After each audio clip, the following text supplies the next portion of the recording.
So today we're talking about Gem computer products, and we're gonna kind of do the last video before a good send off of our old friend, the Gem 286. This computer served me well. It's just with the compact, I just can't justify keeping it around. As you know, last year, I think it was actually the year before, I came into possession of a compact Deskpro 386 S20 with a very rare IBM Blue Lightning chip in it that I could literally software disable and make it run as a 280 or run as a 386 SX. Anyway, right here we're going to kind of start this section of the video by getting into the Gem 286 itself. But let's start with a little history, and I'll probably flash images on the screen. Anyway, Gem Computer Products is actually a subsidiary of a company called Micro Equipment Corporation, which is based out of Norcross, Georgia. They formed in 1983. I think they initially offered some Apple products, according to what, like third-party Apple hardware. According to what I've been able to find on Wikipedia, Trademarkia, and a few PC Mag things on Google Books, looking through the old PC Magazine issues, and even some InfoWorld, which seems Gem actually advertised in InfoWorld a little bit. Anyway, they formed around that time. The first major product that got any major mention in a computer magazine was, I think, in InfoWorld sometime around 85, 86. They mentioned they had a Pepper XT motherboard that was a V20 based 08 state replacement for an IBM PC8 XT or PCAT system type box that had an 8088 put in it for whatever reason. So it was an aftermarket motherboard. It was even branded, and there's even one that popped up on eBay this year, if it's not already still there, since it's massively overpriced. Anyway, the Gem computer product stuff, to tell a little bit of it, Micro Equipment Corporation, I'm not sure what they did, but I think I saw a mech PC at Salvation Army way back in like 2001, 2002. You'll generally find these Gem computer products PCs down in the southeastern United States because they were kind of southeastern brand. Also, towards the end of the 80s, they came up with a mall store called Seymour with the tagline, "The New Vision." That was sort of their thing that they did. In my time collecting, using, modifying vintage IBM-compatible PCs, I've only run across 3 Gem systems. The first system I ever ran across was the 38620 I used to have, which was the one that was a Pentium 3 that I started this YouTube channel on. That computer came from a ex-military lawyer who had retired or something like that, and was a computer tech at one time. And that computer was given to me. I rebuilt it. I souped it up. I hot rodded it. It was just about every generation of computer it could possibly have been. I mean, it was started at 38620. Then it was an AM5 x86 133, then a Pentium 75, then a Pentium 120, then a Pentium 200, then a Pentium 233 with MMX. Then that got ripped out, Celeron 500, then a Pentium 3667, and then when I started YouTube, I was using it as a Pentium 3 1 gigahertz with half a gig of RAM in it. That's quite a life for that computer, and it was case modded into ATX. I really regret doing that. Anyway, this machine here is the second one. I bought this on eBay in 2003 for $35, which was quite a bit of money. It was right as the earliest PCs were just starting to go up in price. Again, I told you so. So this machine is what you call a full AT clone.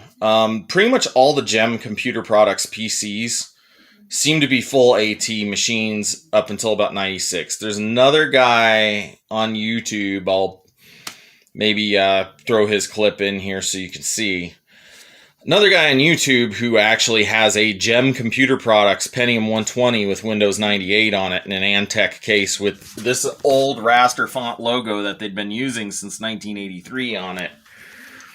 I'm not sure about the later computers that are marked Gem, if those were Gem Computer Products from Norcross, Georgia, or another company that made the brand, but they had kind of a similar logo layout, but they got rid of this whole raster font thing that I think is really, really cool. Anyway, Most of these GEM systems, though, I noticed came from like Air Force bases. I believe GEM may have been like a government contract subsidiary. I don't know. But what happened to them was basically what started was they actually almost became a company as big as Compaq.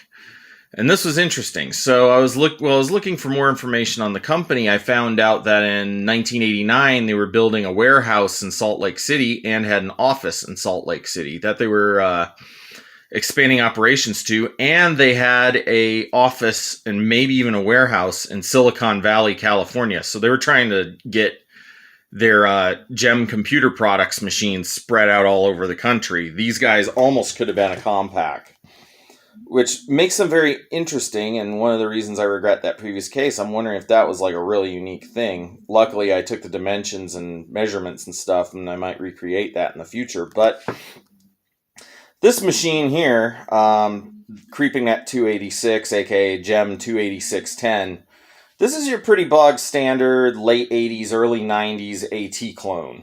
You have a case that's about 24 inches wide by 14 inches long by about 7.5, 8 inches tall. It weighs about 45 pounds, and we're going to kind of take another new guided tour of it that I haven't done in about a bazillion years. So first thing we're going to do is we're going to look at the outside features of the system. I have souped this monster up considerably since its original setup.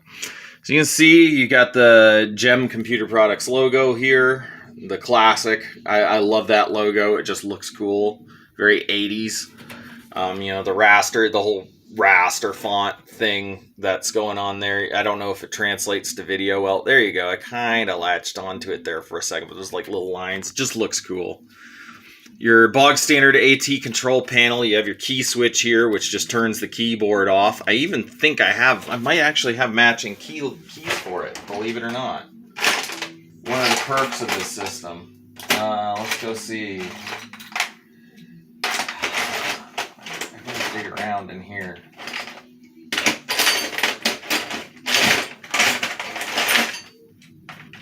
Yeah, here it is.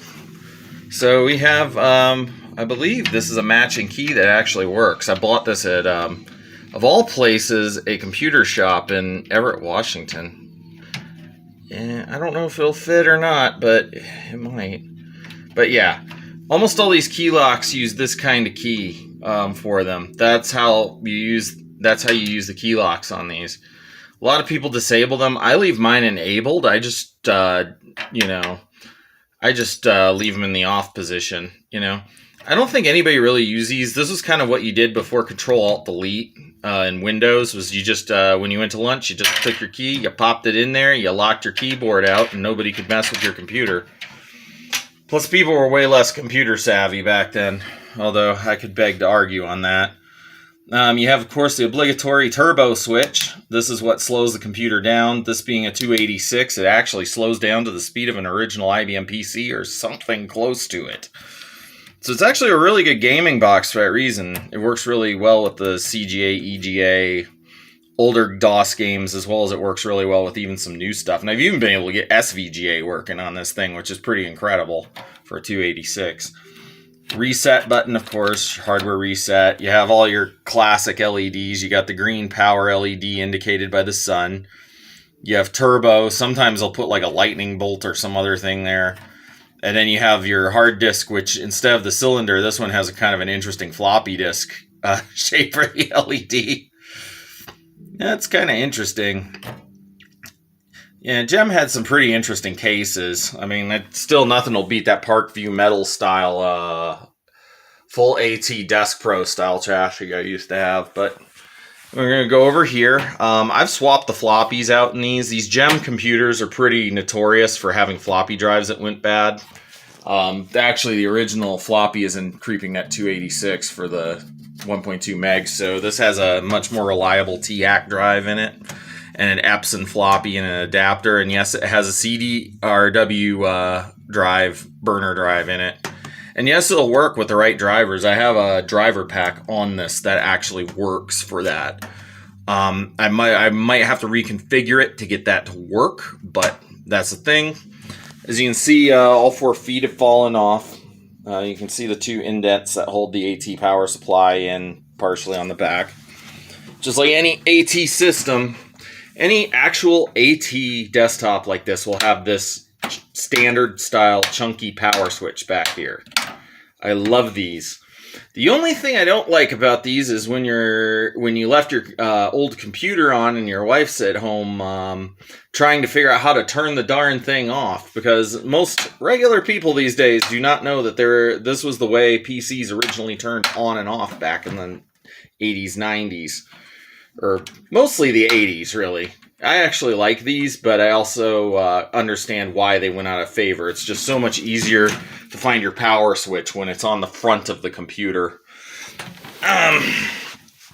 Machine, totally. Let's flip it over. This thing is heavy. Now let's look at the back. And back here we have a standard AT power supply with the big old fan that blows out the back. As you can see, it's very clean. This is actually a replacement I bought at RePC in Seattle and put it in this computer. This computer's been through 3 power supplies because originally the tantalum caps over here, I think I erroneously replaced one of them that was working fine. Probably went in another system anyway.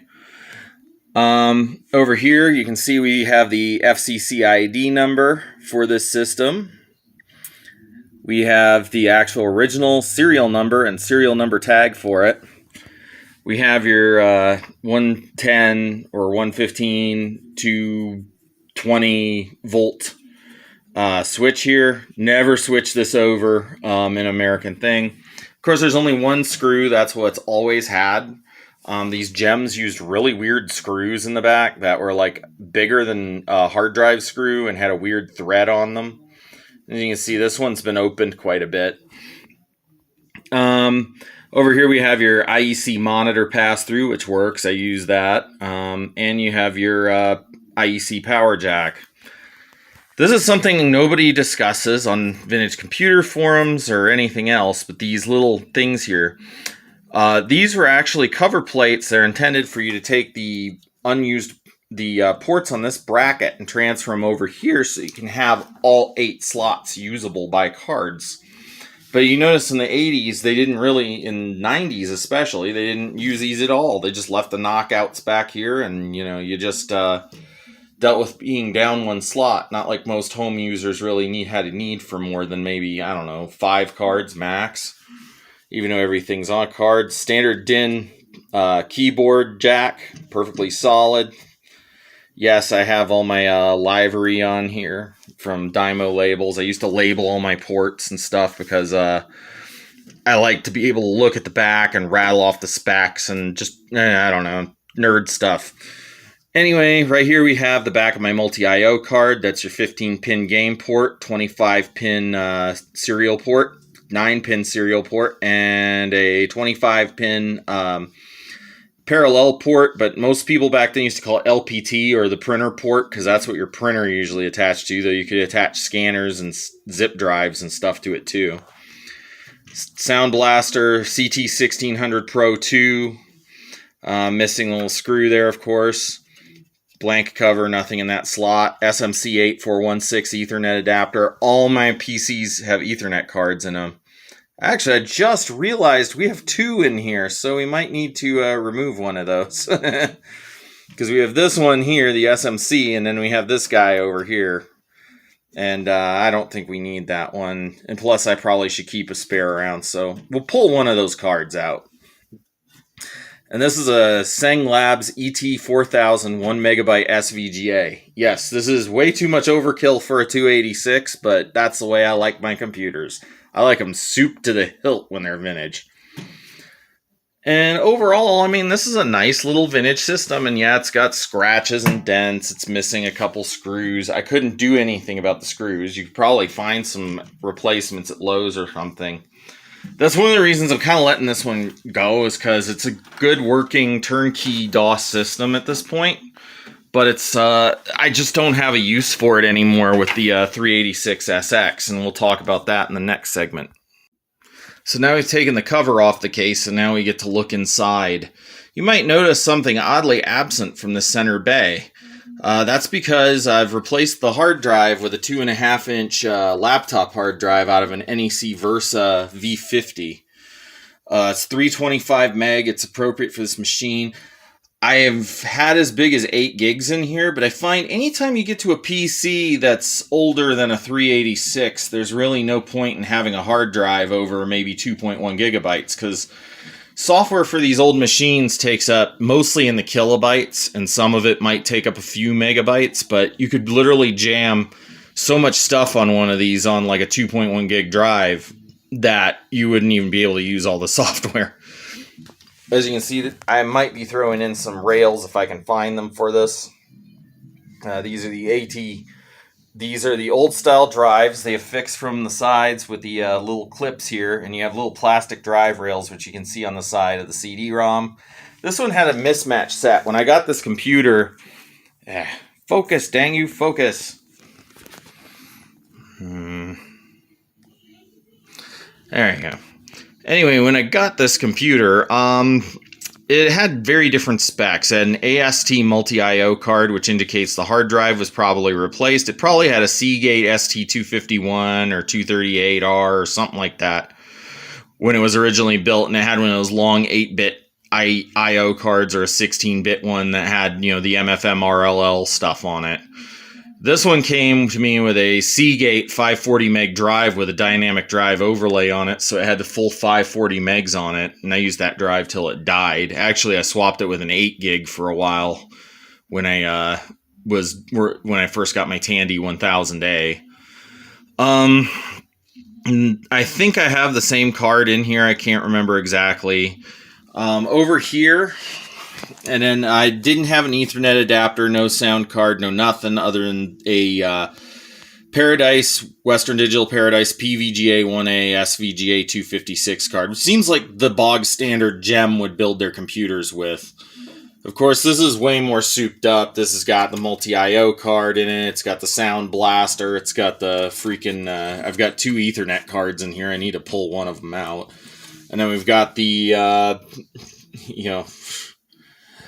We've got the VGA card in here.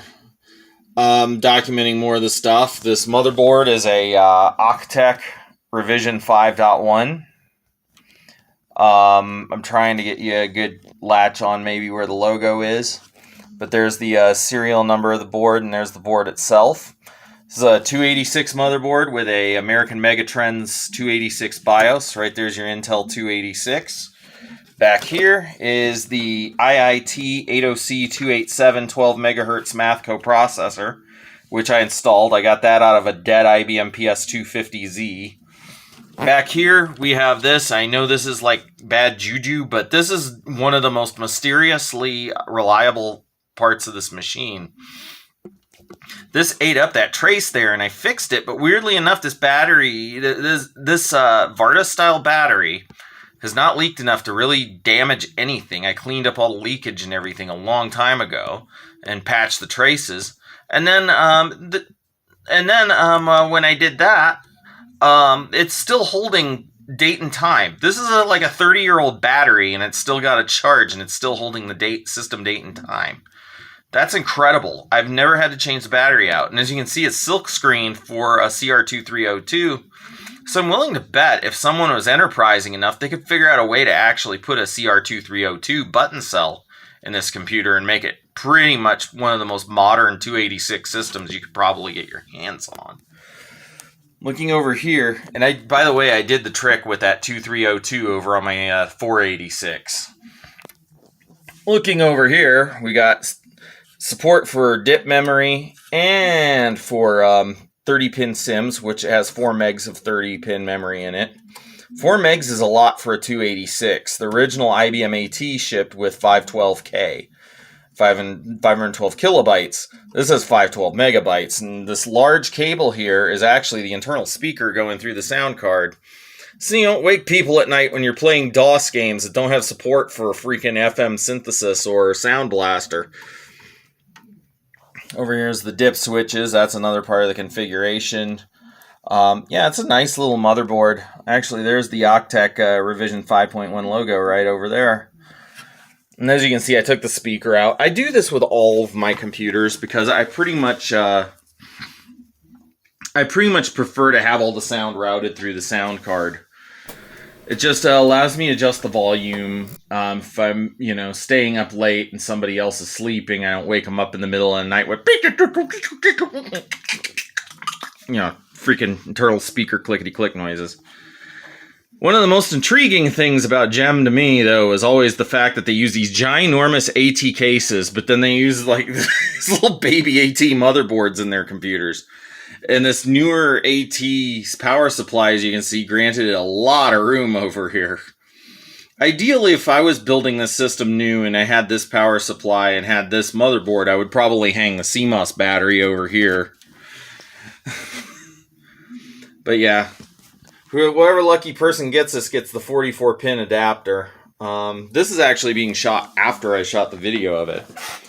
So that's probably where we're going to go after this with this system. Anyway, yeah, so that should be a good introduction to the system and what it's got in it. Anyway, I'm going to pull one of these video cards out, or one of these Ethernet cards out, because it'd probably be good for me to keep a spare around. Alright, now we're going to turn it on. So here we are. We're on the 1989 Gem 286. You kind of hear the audio driver in the background is a little cranked. Let's go see if we can get some more volume going.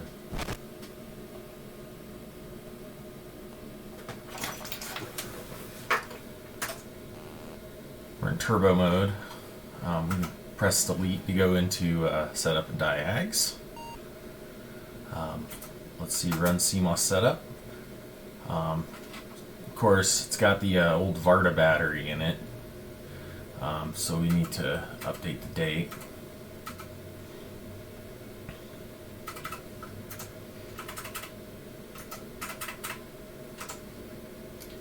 Yeah, and then the time would be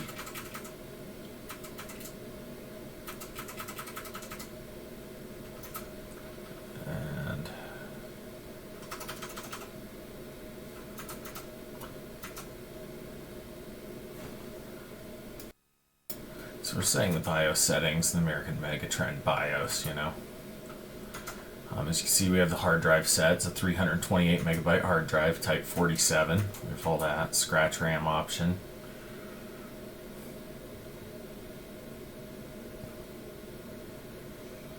Yeah. And base memory, as we can see, is it's got 4 megabytes of RAM. 3640K base, 3456, and yes, we have a 287.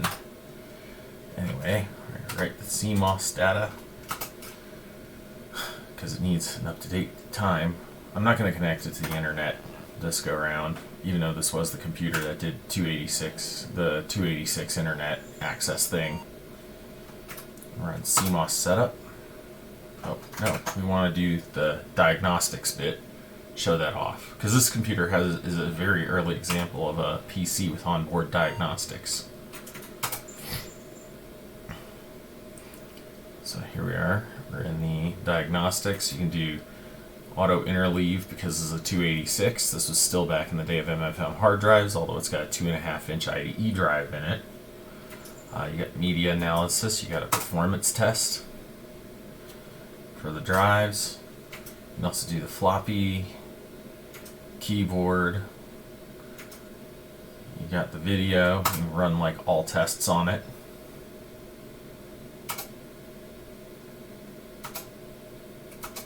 It's got all the diagnostics built into it. And all the modes. There we go. This is what a 286 looks like when it's running flat out with a super VGA card. We've got, let's do a little moire test here. Show us what our graphics are. As it fills the entire screen full of white. We can even probably hit the turbo switch and slow it down if we wanted to, because it has a turbo switch as well in this particular model.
Here we have the ASCII code test.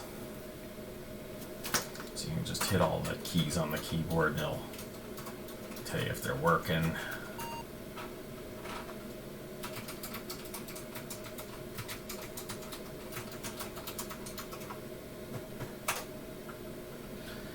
Anyway, let's exit out of this and do some cool stuff with some games.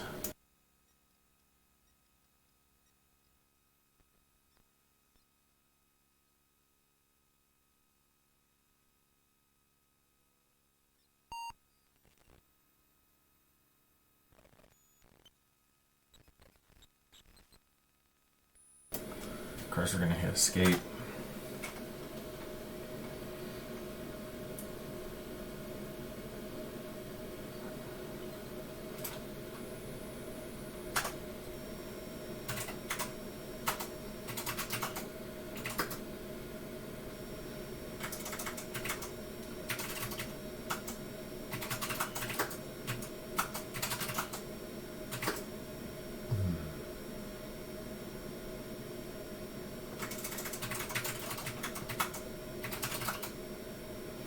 What would be a good one to play? Maybe Duke Nukem Episode 1.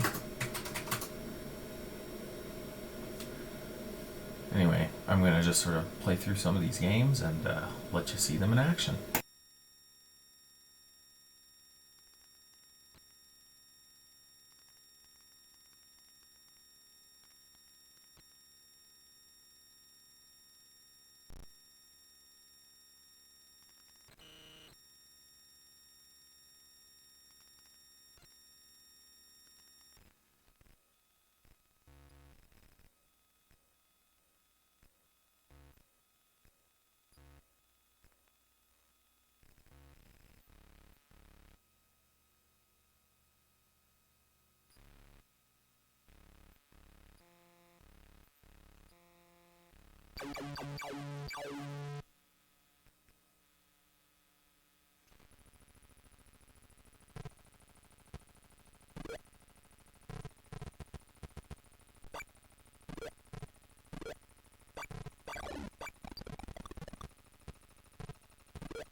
Now we're going to show some turbo switch functionality using Ultima 6.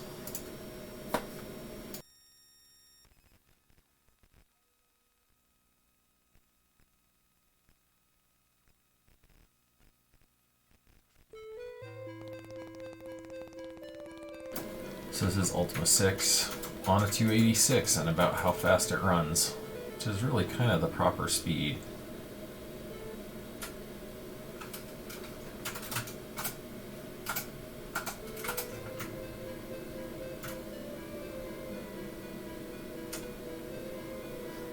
And if you watch the spinning Anka as I turn the turbo switch off.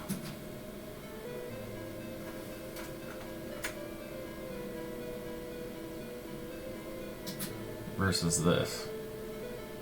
Turbo on, turbo off. Turbo off, turbo on.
Or some Wolf 3D. Yeah, it runs on a 286.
Let's play some Prince of Persia.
Let's play some Street Rod 2.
I think this is hitting the limits of performance.